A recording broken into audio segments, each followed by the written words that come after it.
Righty then, we are on the road again. Champions League football is back, and it is a must-win game. There is no other way around it. We are third in our group. We have got 3 bleeding points from 3 games. We've lost to Bayern, we've lost to Galatasaray, and we only just beat Copenhagen. Now, they're rock bottom of the group. They've only got the 1 point because they drew with Galatasaray. We got to win this, and then we got to go and beat Galatasaray, and then we got to see where that leaves us. We might be required to go and beat Bayern Munich at home in the final game of the season. 10 points might do it. 9 points is a bit iffy. If you win the next 4, you're through, but iffy, to say the least. Iffy. It is... Look, I think we take it 1 game at a time. We win this one, and we see where it takes us. So obviously this is our second game against Copenhagen in this year's Champions League campaign. We got through with a 1-0 win by the skin of our teeth on Tuesday night a couple of weeks ago. Last time out, it was Maguire and Onana who were the heroes. Maguire scoring and Onana saving that last-minute penalty. Coming into this one, we are not in good form. We have won 3, we have lost 2. Copenhagen are in similar. They've won 2, drawn 1, lost 2. 2 teams in iffy form. Will United get any sort of confidence from the weekend's performances where we managed to snatch a last-minute winner? These things can start to build confidence, and boy, do we need it. We are still missing several big names. I don't know what's going on with Varane. Casemiro's now been ruled out for a long-ass time. But something that is a positive is Wan-Bissaka back in contention for right-back, because I think we have missed him a little bit. Still lots of work to do, though. So let's get into what we think it's going to be like. We've been through this in depth in the previous game, but I'll do a quick refresher for everyone about how Copenhagen set up. And we'll talk a little bit about what they did in the game against us at Old Trafford. Now, one of the most interesting elements of Copenhagen's tactical setup with Nistrup is the pressing. There isn't anything super unconventional about how Copenhagen press, but they get after it and they're aggressive with it. They sometimes drop off initially, and the team defends like mid-high block instead of just a high block, high press. And the difference between the two really is that first line of pressure practically skips the opposition build-up phase and positions themselves right at the start of the final third. And that's very frustrating for a team, because what's become quite popular under De Zerbi's kind of Brighton, really, because Pep's never done this with City, is they've never really demanded you come and press them. They've never put the foot on top of the ball and gone, come get it. They've never really done that. And that's something that's really happened. I've really noticed it, at least since watching what Brighton and De Zerbi are up to. Stay as high as the edge of the 6-yard box. No more. Foot on the ball, pass it between you, the keeper, and one of the other centre-halves, and just wait until someone gets bored and comes and rushes and tackles you. But that's what they want. Now, the thing is, at Champions League level, you're not going to have a single man press that puts pressure on you and tries to get you to boot it. Every press will be a coordinated 2 or probably 3-man press. Now, if you press right into the opposition box and they pass it through or round you, you've just been effectively taken out of the game. But you've also opened up the pitch, because the defence is only going to go up to the halfway line. It is a fucking ballsy defence that goes 10, 15 metres into the opposition half. You ain't going to see that. That's carnage. So they're going to go into the box. That opens up a huge gap that your midfield 2 or 3 are going to have to try and cover. If the opposition leaves 3 high, the defence is going to leave 4 back minimum. Which means if they press with 3, there's only a maximum of 3 players in there. Now, if they play out with 3, that means that there's 4 on 3 in the middle of the pitch. And that means it's very easy to get through. And this is what's interesting about the way Copenhagen do it. Because they're not going to come into your box. They're going to sit there and look at you and go on then. What are you going to do now? And United struggled with that, because we didn't have the ability to play into tight places where we are 5-6 defenders versus 4 or 5 of us. You need Verratti level abilities to be able to take the ball under control in those situations, and guess what? He don't play for us. You're asking Scott McTominay to collect it there. You're just getting the fucking ball back. So United didn't really have the capability to deal with that. The second option that you've got is you go long. Now, sometimes United did go long, and the attacking threats of Højlund were a big thing for us in those situations, because you put a bit more of a flat ball, which isn't going to spend as long in the air, and he uses his pace to get in and attack behind the defence. That's an option for you, but it's a low percentage pass. You play out because you want to keep hold of the ball. The faster it goes forward, the faster it comes back if you just fucking hit it long. So it's a real interesting thing with this sort of high mid-block that they've got, where they just have a patient line across like 10 metres away from the edge of the D. And they go, we're going to block your passing lanes, and then we'll see what happens. And it's hella frustrating. If you watch how, say, a Rodri would cope with this, Rodri's interesting. I saw him do this in the derby the other week, and I was like, you fucking sneaky bastard. He will walk towards you with the ball as a defender. And he waits until you have to then start engaging him, because he's there in front of you. And then he will use one of the players that's had a bit of movement either side of him. But they will start to play off one. And that's hard to press someone who's playing off one touch with the accuracy and the speed. That's the difference. Is you can do this. We do this at Paddock, right? But we are not fucking doing it with the fucking sharpness.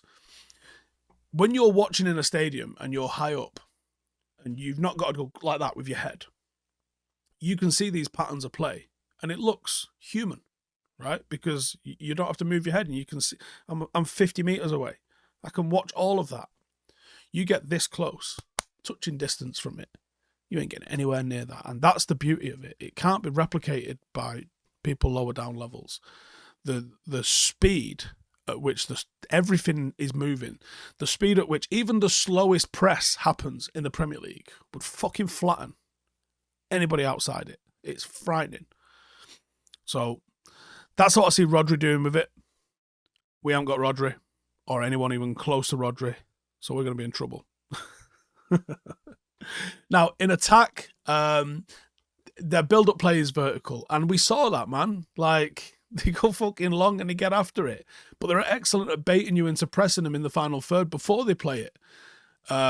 Again, it's a little bit of that De Zerbi thing. But they differ from the De Zerbi thing because they don't have to try and find a passing lane with like nice little triangles. They go, what? Yeah, fucking gadoosh, the furthest player on the pitch. But then they'll rush and get around him, and they'll have 3 or 4 players there that are all ready to receive that. And if they don't receive it, they know that they're on second ball duty. So they'll win it. And then if they pick on 1 or 2 players that aren't the most technically gifted, you're turning that ball over. So this is going to be a tactically fascinating game, because there is literally nothing to lose for Copenhagen. They need to beat United. And if they don't beat United, it is game over for them. And it might be game over for them anyway, in the grand scheme of things. But if they try and beat United, they can salvage something. So I think it means they're going to go for it. Now, this is the starting 11 that I predict for them. And I think Elyounoussi will be the star man. And he was their most impactful last time we played them. He was direct. He won the penalty. He's had a solid output this season. He's got two assists and 4 goals. And he's probably not the most talented player. I think Bagley's probably the one that's got the real talent about him.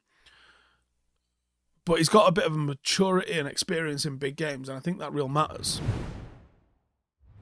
Starting 11 for United.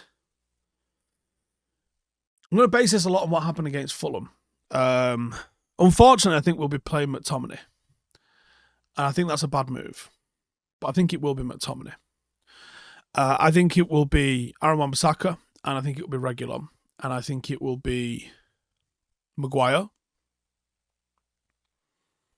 And if it's Maguire, it'll be Evans. And I think it'll be Amrabat and McTominay. I would like to see Mainoo involved in this game somehow. But that's a big ballsy call for a player that's not match fit. So I think as much as we all want to see Mainoo get into the team, and I'd actually like to see Mainoo alongside Amrabat, because I think that could be a real potent mix for us. I think it probably will be McTominay alongside Amrabat, which doesn't fill me with confidence that we're going to be able to hold the ball too much, but if I'm looking at the aerial sort of threat that Copenhagen possess and how direct they go with the ball, McTominay's not the worst person to be receiving those. The problem is when he thinks he's a number 10 and just completely vacates that area and leaves Amrabat on his own. That's when we're in trouble with that. It'll be Bruno in the 10. It just will be. I'd like to see Pellistri off the right-hand side, but again, I wouldn't be surprised to see Mount. I think he likes the fact that Mount can play out, and again, he might just go with that midfield 4. He obviously likes it, right? Amrabat and Mount, he might go with that as he's sort of sitting 2, and obviously it's flexible in possession, but, you know, so if I put Mount in, I'm going to put him on the right-hand side. That might mean Bruno goes to the right and Mount's in the middle, but it's essentially those 4 ball players. There's something in that he likes. We've maybe not quite seen exactly what it is yet, but the gaffer clearly likes something that... He also clearly likes Anthony, right? But I think... I really wanted to play Pellistri. He's not going to play him, no, is he? And I think Rashford will be out of the doghouse and he'll play on the left. And then it'll be Højlund down the middle. And even though he didn't score against them last time, I think Højlund has to have been identified as the real threat to Copenhagen. They really struggled against him. And he will have space to work with because of how they're going to press us. I think his hold-up play and his channel running will help us go a little bit more vertical. This game could end up as a real transition fest. He's got a taste for goals in the Champions League. Currently top scorer in the competition with 3 goals. But I think he could really step up here and score. And I hope he does. How do we beat them? Start strong. You've got to start strong. This United team at the moment is not great with adversity. We can't sit back. So just start strong and go for them. You know, they have got dangerous wide men, but so have we. So let's be better with the ball than they are. You know, they're going to commit a lot of men forward. Fullbacks are going to overlap. They're going to try and go 2v1. Sweet. Let's do the same ourselves and put them under pressure. Beat the press, break the lines. They press high, even though it's not all the way into our box, but they'll press our back line when our back line's trying to just pass it around, you know, work that sort of horseshoe. So we can be vertical when we need to be, and we can play through that, and we can go vertical through that. If you lose the ball in deep areas, they're going to cause us trouble. We saw it against us last time, and we played so bad against them last time, but we got away with it. I think we're just a little bit more clinical. You know, I think Rashford and Garnacho were pretty unlucky not to score in the last time. I forgot about Eriksen. Yeah, Eriksen had an alright game, really, in terms of passing. Maybe we'll go with Eriksen. Eriksen and Amrabat. We're changing the starting 11. Let me know your score predictions in the comments, and I'll see you in the next one. Laters. Hey, thank you for watching the video. If you are new around these parts, then don't forget to subscribe. My channel is proudly supported by my community on Patreon. If you'd like to get a little bit of extra content, a Discord group, meetups, 5-a-side games, weekly podcasts, behind the scenes, and even an occasional bit of transfer news as and when I get it, then for the price of a pint, you can show your appreciation for the content that we make and get some goodies for doing so as well. Check the link in the description or click the button right here. You'll also find all of my socials here too if you want to follow me on any of those platforms. Nice one.